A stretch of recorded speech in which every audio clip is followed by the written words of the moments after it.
Hardest part is not getting them in here and actually and taking them through workouts. You can get the same high that you get from drugs and alcohol. Here we're talking about some serious addictions. I was selling drugs. I'm just gonna tell it like it is. I got involved with selling drugs, and it's not because I was hanging out with the wrong crowd or wrong people. I would say the best advice I've gotten is Hello, everybody. Welcome back to Infinite Icons. We have another amazing guest today, Mr. Terry Hairston. Welcome, Terry. Thank you for having me on. I'm really excited about this moment. It's wonderful to have you with us today.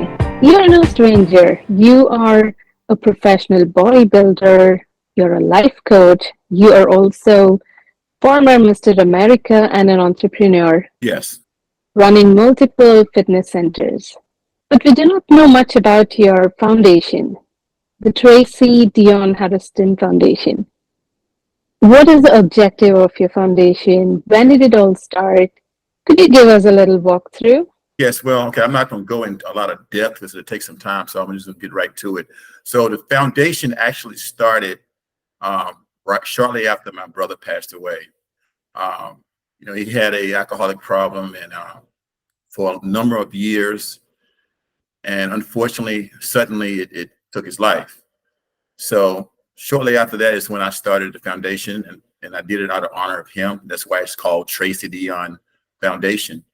And the whole purpose of this foundation is to bring awareness to alcohol and drug abuse, but to also to go out and help those that's in recovery choose another alternative other than drinking or doing drugs.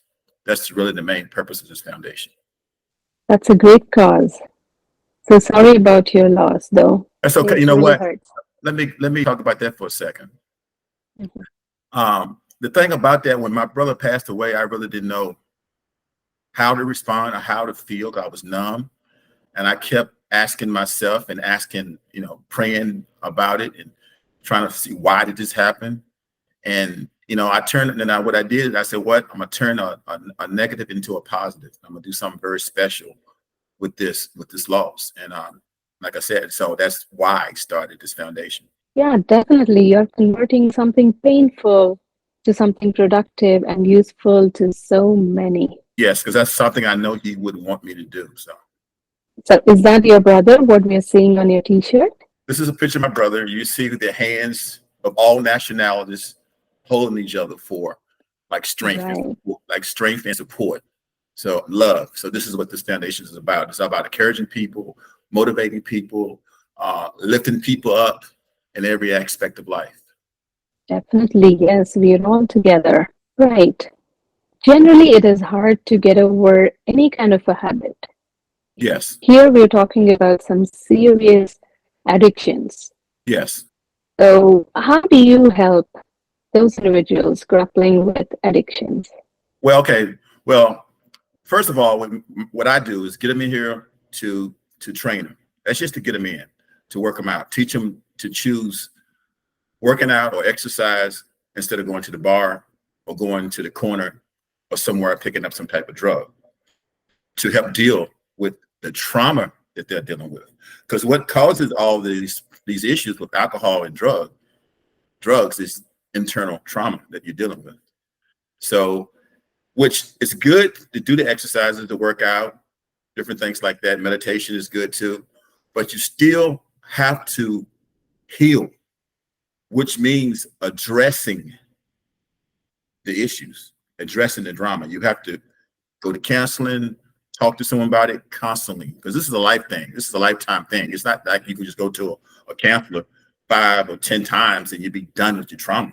Trauma Yeah, is something. Trauma is something you're gonna be. It's gonna be a battle for life, but you got to know how to heal slowly and deal with it in a positive way. very nice. Yeah, and it is not a day session which miraculously helps you. It takes time. Lifetime thing. So what I try to do is first, like I said, get them in, and as I get to know them, have them be able to trust me so they can open up to me, so we Mhm. can talk about some of the things that they're dealing with internally. And then that's when I motivate them and encourage them to continue to to deal with those issues. The hardest part is not getting them in here and actually and taking them through workouts. The hardest part is getting them to open up. But once they see they can trust me and they know about some of my past experiences, they feel comfortable talking to me. And then once they open up, then it's like we build a bond. And throughout that bond that we're building, they're exercising, they're working out, they're seeing changes in their body, they're building confidence. And that's the whole thing, is building confidence. Because at this point where they're just getting out of rehab and they're still in sober living, they're at a low point of their life, very low point of their life. So they need all the motivation that they possibly can. And you want to get them up so they can have that confidence. Once they start getting that confidence, then they'll see the system that they're in is working. Okay. It's working. It'll make them look forward to getting up every day, going to meditation, doing the things they're doing in sober living, coming to the gym, getting their workouts in, and getting better mentally, physically, and spiritually. But how will you know when someone is ready to take up be part of your foundation? How do you know that they're ready? Well, a lot of times, that's the whole thing that's the one thing about sober living. The success rate is low. Okay. That's why the turnover, they get out and some of them get out and they back in, they're out and back in, because a lot of times they're not ready, or they're not in the right place. When you go mentally, you're pretty much not really ready. So it's a building process. So all the opponents together have to come together and work perfectly. You have to be in a good sober living home. You have to have people that work in a sober living home and that cares about you, that really sincerely care about you. Because think about some of these sober living homes and detoxes and rehabilitation places. Somebody can be about money. I'm just gonna be honest, because there's a lot of money made in that business. But if you go into it with the right reasons, really wanting to get help and really wanting to get well, even in some of these places that are not so good, you can do it. But still having that great support system, it's going to really help the chances, become higher for you staying successful and staying sober. So like I said, I always tell my clients that they have to try to stay in a real strong support system in order for them to stay focused and to stay on the right path. Because like I said, these clients have been through so much in their life that it doesn't take much to get them off the right track. It's like I said, it's a component of everything else. And you really don't know right away who's mentally ready. But as the process goes, like the more I see my clients, I can tell the ones that's really getting this. Like, for example, I got a client, I'm not going to say his name. I don't want to say my client's name because it's private. Sure. But I have one particular client just came in about 9 weeks ago. When he walked through this door, you could see he was like just down and out. He had been drinking for over 20-some years. I think the longest he ever been sober is maybe a few months, and that was only once. He said he didn't even remember a holiday to where he was sober since he was in his teens. And so anyway, he started working out with me around November, sober for Christmas, sober for the New Year's. Because I asked him how he was doing. He said, "Well, I'm sober. This is the first time I've been sober in the holidays, since I've started drinking." But I could tell that was a sign right there. Okay, this guy's really getting it. But when the more and more he came into this gym, he started to open up more, and he started to just be more energized. He went from his head being down to his head being up. And then when I got calls from the sober living home, the upper management calling me and said, "I don't know what you're doing with this guy, but he is a totally different person." Long story short, now he's finished the program. He's been sober for over 4 months, has a job, and he's very excited about his job. His first day of work, he came by here to see me, and he drove his e-bike. He said, "I got my e-bike." He said, "I stopped by Coach's, let you know I'm on my way to work. This is my first day of work." And I'm gonna be honest with you, it touched me so deeply, because I knew where this guy started when he came in. He was like a little kid on his first day of school to go to go to work. So to me, that I mean, all the accolades in my life that I've accomplished, I've seen some of my athletes accomplish. That meant more to me than anything. Knowing that this person is on the right path, and honestly, I think this guy's going to make it. I think he's turned the corner because he's doing everything right. He still does his workouts. He still does his meditation. He's going to AA meetings 3 or 4 times a week. This guy he's on the right path. So Right. I feel he's going to make it. Great. So the kid is now on right track. And now, I'm not going to say kid. He's in his 40s now, but Okay. right now he's a kid at heart right now, which is good. Right. Yeah. Yeah. Starting something new and something nice. Yes, and I check on him every so often. I check on him at least once every 3 or 4 days. Either he'll check in with me. It's just we build a good relationship. And the thing about it, other people that was in that sober living home with him saw his progress, so it's motivating them to come in as well. So it's good. Wow, that's a very positive influence. Yes. Excellent. How different is your foundation from a rehab? Rehab is where basically it's a detox program. When they freshly come in, they still drinking or just stop drinking or whatever drug they're on. They take them through this detox. And I don't know exactly how long they're in there, but I think they're in there at least 10 days to 2 weeks. And then they are 3 weeks. And then they go from there to a sober living home. Once they go to the sober living home, it's when they're sober, they're still under management, but they got some freedom. They even can get jobs or whatnot. But they still go through a certain process. I think that's still about 8 to 9 weeks they're in that program, 3 months, 90 days they're in that program. And that's the part when I get the most of when they're in the sober living part, because they in rehab. There's nothing I can really do for them. It's when they're out of rehab into the sober living home. So now they're into recovery. So that's what I work with, mainly recovery people. Yeah, that makes sense.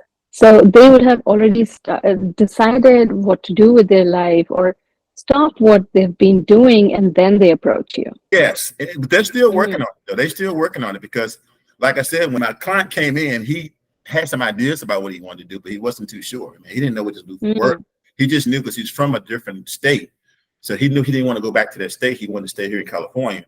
So he said, well, I want to find a job and I want to stay in California. So I made it my responsibility to help him find a job, because that 7% success rate, I want to bring that 7.6 success rate up to a much higher success. So I said, okay, if he's not drinking or doing drugs, he's exercising, he's doing his meditation, he's doing all the things he needs when his time is up, and then he has a job and a good support system, the chances are this guy's going to make it, or this female's going to make it. This person's going to make it. But if he's lacking some of these things, then that success rate going to stay low. So this whole program is about all those things. It's not just about exercising and working out. It's about getting these people ready for the outside world again. And I have to stay connected to these people. I can't just, okay, well, you're done with your workout program for 6 to 8 weeks or 9 weeks or whatever it is. See you. No, I have to stay. But some people do. Some of these sober living homes do the same thing. Once they're done, they're gone. They're gone. Because they say, well, it's just too many people to keep track of. Well, to me, I feel as though you have to find, it's your responsibility to kind of at least reach out, every so often to see how these people are doing, even just a text message or a phone call or whatever, because that shows them that you genuinely care about them. 2, it shows that they're on your mind, and I think it helps keep them in check. So that's how I feel about that. Awesome. Probably that is the major difference between a rehab and your foundation. You are giving them that helping hand when they need it and as long as they need it. So yeah, it's an amazing act. Well, let me tell you how another thing about this foundation. What I created that works well is a workout program was create something I came up with, because 90% of these people that's in sober living homes, they don't have any money, no financial resources. So if they don't have insurance that can pay for their training, they can't afford personal trainers. So I created a way that I could go out myself, the foundation, and get sponsorship, like sponsors. which are most of my clients that I personal train now, they'll sponsor the foundation with their business. So they'll make a donation to the foundation. And with that donation, I take and get these people in for training. So, and it pays, pays the gym for their personal training. And it's working well. I don't know anyone else doing that. But because everywhere I would go, because everyone I would talk to, the ones that would talk to me, they would say, well, we don't have, insurance. We really can't do that, blah, blah, blah. So I got to figure out a way. And so once I got the approval from the IRS that my clients could write that off on their taxes, I was good to go. That took about a year. So I have that now. So now my clients know that if they donate, they can write it off, in their taxes. So it's a great cause. It happened actually saving somebody's life or giving someone a better opportunity to have a better life. So the money is going to a great cause. And when the funds are low, I take my own personal money and I put in. I guess because I have to keep it alive. What keep the program alive as far as the personal training is the donations, because there's no way I could train everybody free. I couldn't keep my gym open if I did that. So, but when I do have extra funds that I need to put in the account, I put my own personal funds in the account because I see how well it can help someone else. I'm seeing it every day. This is very unique, especially when you're getting sponsorships to help them out. It's definitely unique and beautiful. We did our first 5K run walk this past, I think it was October, and we had a pretty good showing, and we had some really good donations. So we do that once a year, and then I have other companies or clients just want to make simple donations. They do it at any time, So it works great right now. Oh, all right. Taking a step back, let's discuss about you participating in Mischief America contest, and were you working on your own fitness? When did you start working on your fitness, and when did it turn into a professional bodybuilding? Okay, so how far you want me to go back? Okay, well, we'll be here all day, but I know we can't be here all day. So what? Okay, well, before Mr. America even came about, I had my own difficulties in life too. I mean, when I grew up, I was born in an alcoholic, family and neighborhood. So I've always had some type of dealings with alcohol or some type of drugs, So, and I was born. My father was alcoholic. His brothers. My mom had relatives that were alcoholics. My neighborhood was a lot of alcoholics because it was pretty much a pretty poor neighborhood, pretty much.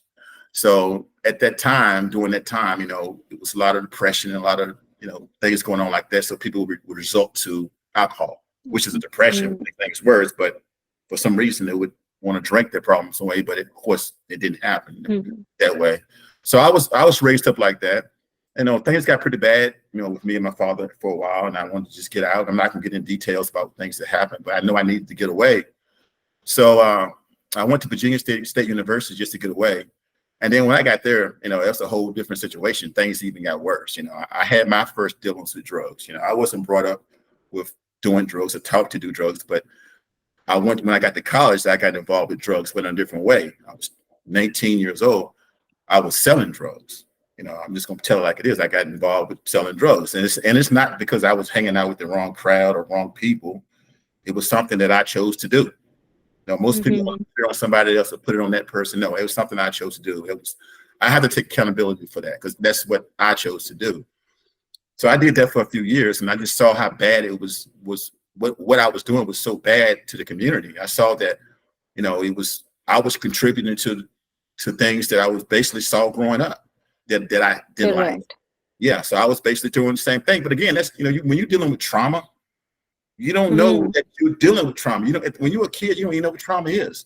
You don't know that you are. So I guess that was part of my trauma. I don't know exactly what it was, but I was doing it. But this one particular time, I was on the corner, and I had my workers working. I never did hand to hand. I had my workers working, selling my drugs.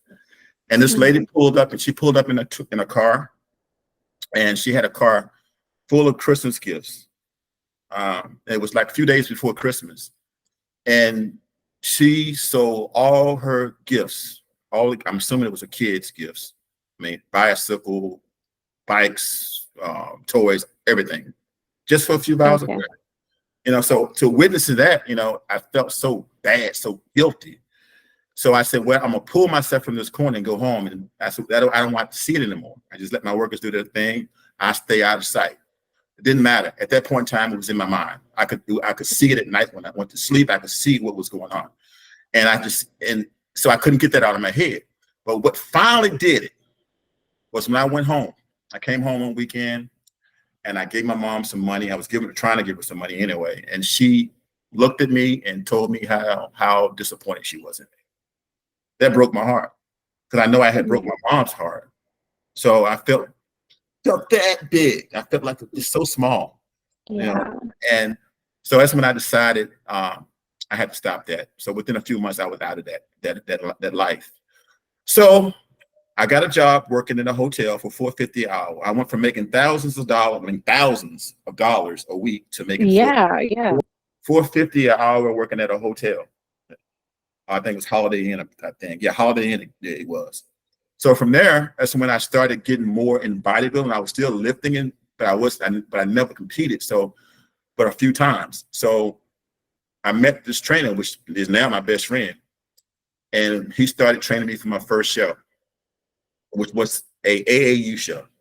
That's the only thing was around that part of the state at that time was AAU shows, and that's how I found out about the Mr. America show. Okay, so all these things are happening in the Virginia area. Yeah, this is in Richmond right now at this point in time. Richmond, Virginia, still the whole state of Virginia. When I was born in Morris, Virginia, eventually moved to Richmond, Virginia. So anyway, so that's when I found out about the Mr. America competition. So I just continued to work with my trainer, and within, I guess, 4 years, I won the Mr. America competition. So that was a dream of mine from the time I found out about that title. What a contrasting life, huh? Yeah. So I guess it was something that was meant to happen, to be honest with you. Beautiful. I mean, it saved my life, to be honest, getting involved in Definitely, yeah. Did you ever think that you should go back to the dealings you were doing? Because you had seen quite a good amount of money. And now you were reduced to $4 per hour.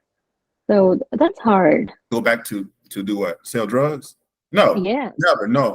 And then crossed my mind one time. No, one time. That's it. One time I was done. I couldn't. I mean, even when I was making the money towards the end, it wasn't enjoyable. I just felt dirty. I was only 23 at this time, or 22, or something like that, 22. So I didn't enjoy it at that point in time. It wasn't.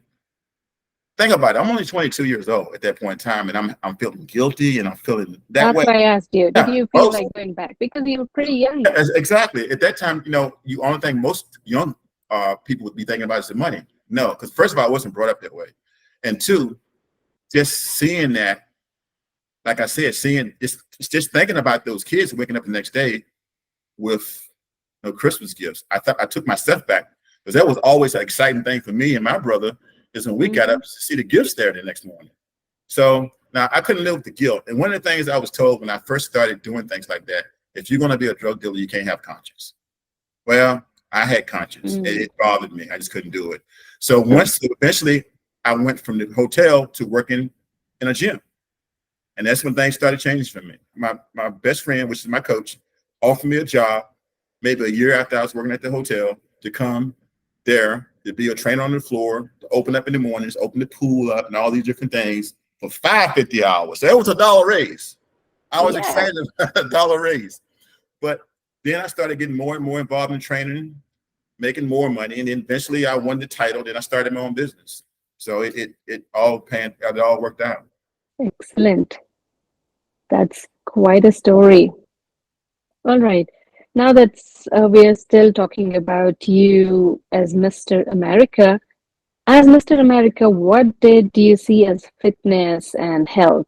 Well, I saw so much. The first one, when I first won the title, I was still living in Richmond. So even though Richmond was a nice little city, it just still wasn't the exposure that I needed to have. So until 1989, which was 4 years later, I didn't get that exposure. So I flew out here to California, where I'm at now, and in 1989, I never forget, it was this summer in 1989, to do a photo shoot with Muscle magazine, Lewis Wick. And then I had the opportunity to see California. I mean, I'm in Newport, Orange County. I mean, houses, cars, everything. And I never seen it. Lavish, I saw it, and I just saw opportunity. Then I was able to sign a contract with Metrex, a supplement company. And then that's when I said, look, I want to move to California. Within a year, I was out here. And I just got I had a lot of my experience in Richmond. I learned a lot there, but I even got more experience when I moved here to California and more opportunities. And so my name eventually began to get more popular as I grew over time. And what motivated you to start your own fitness center? Well, I started this place here in 2011. So I've been here now almost 13 years. But I started my business, my own personal business in 1995. Yeah. But it really grew more when I came here. Then I started my own, got my own gym in 2011. Could you share any of the success stories or any memorable moments from you working with individuals in recovery? I can tell you a lot of stories, but like I said, the one that means the most to me is the one I just told you about with the guy in recovery. I can just say his first name. I just say his name. His name is Tim. That to me was like probably one of my biggest moments to me. But I've worked with celebrities. I've done I've done transformation with celebrities as well. I've also worked with celebrities in recovery way back, like maybe back in 2007. I'm not going to say their names because it's but celebrities. I mean, well-known celebrities that was in recovery. So it's funny how things come full circle.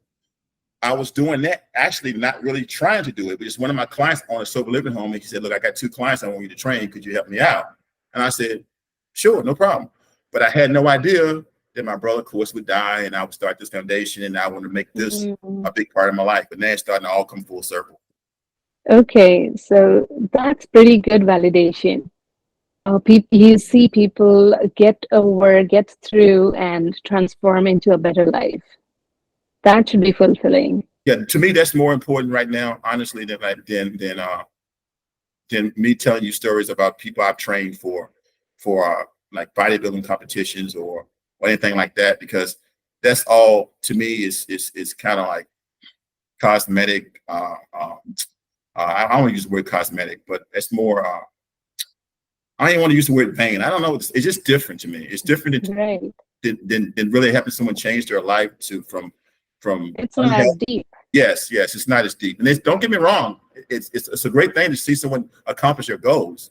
But when you're trying to transform someone's health to better, or transform someone to a better life, that to me, that's just more important to me.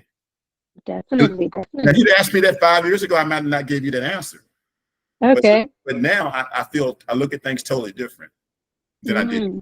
Because I was all about the bodybuilding at one point in time. You know, that's what my heart was 100%. But then when I lost my brother, things just changed, man. Because I lost so many years with my brother. I mean, I'm talking about 20-something years. I lost to my brother because of me being in California, and he's being in Virginia. So I was putting all my life first. I was putting the bodybuilding first, my training, everything I was doing here first. And I don't want to say I feel guilty for it. I don't. I got past that part, but I could have been giving him more time and putting more time towards other things, other than just the bodybuilding part of my life. But how do you balance your responsibilities between your foundation and your gym? Well, I'm not the only one. My wife Kim, she helps me with the gym here. She's a big part of this gym. Honestly, she's a huge part, of this gym. It's like we work really great together. And so she's a big part of that. And then my cousin and her partner runs the other gym. We're equal partners in a gym in Virginia. So they basically run that themselves. I mean, they do it all there because I'm out here. I can't be there. Or I go out when I can. We do what we can, over the phone. We talk. We have our little conference calls and things like that. So it's not easy to do what I do, but when you got good support system, it makes it. Mm, Yeah. there you go. Well, how do you actually integrate fitness into recovery? To me, honestly, and I feel as though recovery need fitness. Um, when you work out, you can get the same high that you get from drugs and alcohol because you release endorphins. So if I can teach that to my clients and they get that same feeling, why would they want to go out and do drugs and alcohol? But they have to experience that first. They have to get in here and go through the workouts for a certain amount of time. Normally it takes about 2 weeks to really get into the flow. And once they get that feeling of the blood rush, the sweat, and all these things, and they see their body change, they see themselves feel better, then it make them not want to go to drink alcohol or do drugs because it's the total opposite. Even though they might get high, but you feel like crap afterwards. Yeah, but this does exactly the opposite. Fitness. Exactly opposite, but you still get a rush from it. You get a rush from working out. You get a high from workout, from the chemicals that your body releases from it, from the endorphins that your body releases. So you still get a high from it, but it's a positive thing. Definitely. And is your fitness center designed basically for bodybuilders, or is it for general purpose, general fitness for anybody? Honestly, Any fitness? no, it's for anyone. I have clients of all ages. I have clients come here at 80 years old. Most of my clients, honestly, 70% of my clientele is mainstream clients. And then you throw in the recovery. So you're looking at, and that's right now, that's probably like 10% of my clients. 10% of my clients are recovered, and the other 10% I would say is bodybuilders and fitness athletes. So it's a small part of my clientele is actually bodybuilders or fitness athletes. That's always been the case. But if you look at my Instagram, you see the opposite mostly. You see a lot of fit people, a lot of athletes, but a lot of those fit people are just mainstream clients that just want to get in good shape. So, what is the best advice you've been ever given? The best advice, I've got so many good advice from different people. I would say the best advice I've gotten is lead by example. Lead by example. Excellent. Lead by example. If you want someone to live a healthy, sober life, show them how to do it. Show them how to do it. So that's what I try to do. That's why I try to do it day in and day out. I'm not saying I'm perfect because I'm not perfect. I never will be perfect. But I'm going to do everything I can to help people become mentally strong, physically strong, and spiritually strong. And the only way I can do that is to do it by leading. And I think I was born to be a leader. Even when I go back to when I said I sold drugs, which I'm not proud of at all. I mean, I'm even embarrassed to talk about it a little bit, but hey, it happens. It's real. I've always been a leader, even then. That's why I take full accountability everything I've done in life because I chose to do those things. What's some of the things that I make bad choices? Yes, I did make bad choices. Just like right now, I'm choosing to walk this path I'm walking. Even if I have to walk it alone, I choose this path that I'm walking to help people that's in recovery, help people that need to go to recovery to live a better life. And the only way I can do it is to walk that walk too and be a great example, lead by example. So Fantastic. I take that advice to heart. And anybody that know me, even the ones that may not care too much for me, they know it's true. Okay. What would you advise someone? First of all, they have to acknowledge that they're taking the wrong path. Once they know that they're taking the wrong path, then they have to do everything they can to seek help to get on the right track or to get help. They have to take any method, anything they need to do, they need to do it. But most people in denial, they don't want to accept the fact that they're going down the wrong path or they need help. So they have to acknowledge that. So as soon as they acknowledge that, then they have to get all the resources they can to go out and get help. But that's the first thing. The first thing is accepting the fact that you have a problem. And since I started that foundation, I had friends and people that would follow me on social media. And then once I started making posts about drugs and alcohol, they stopped following me. And some of those people are in denial, and because they don't want to see it, so they figure if they don't look at it, and they don't have to think about it. But even yet, they're going out, they're drinking, they're doing their things. Or, I'm not saying, not telling nobody not to drink. I'm just saying to a point to where it's affecting your life in a negative way, that you need to take a look at yourself.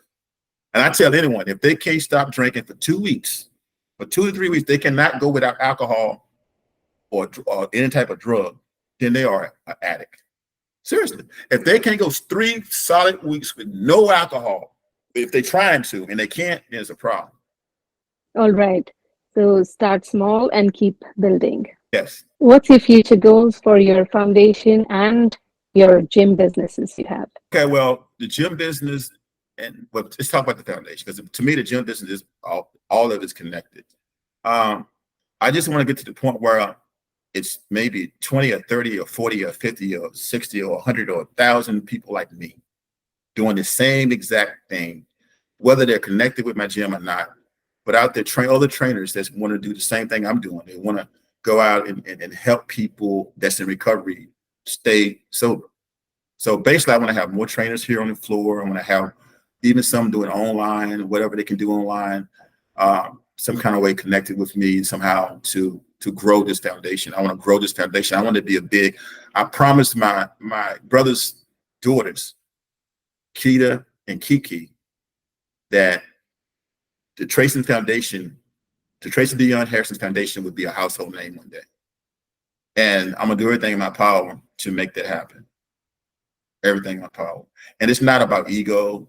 It's not about that. It's about because if it's a household name, that means that it's helping a whole lot of people in the world. And that's what I want to be able to do. I want to help as many as I possibly can stay sober. Wish you all the best, all the success to you. Yeah, this is nice. I guess you should have multiple presence in different localities. It becomes a chain reaction. Yes. Is there anything else which you would like to share? Well, if anyone want to know more about the foundation, they can contact me on through the foundation, the Tracy Dion Foundation.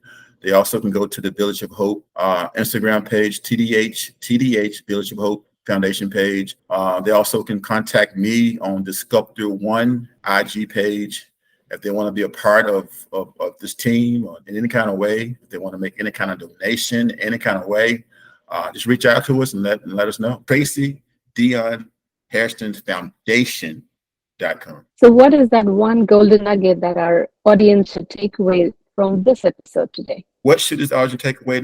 Give back, man. Just give back in some kind of way. Give back, whether it's to alcohol, drug abuse, or homeless, or cancer, whatever you can. Just give back. Especially to your community. Just help make this world be a better place.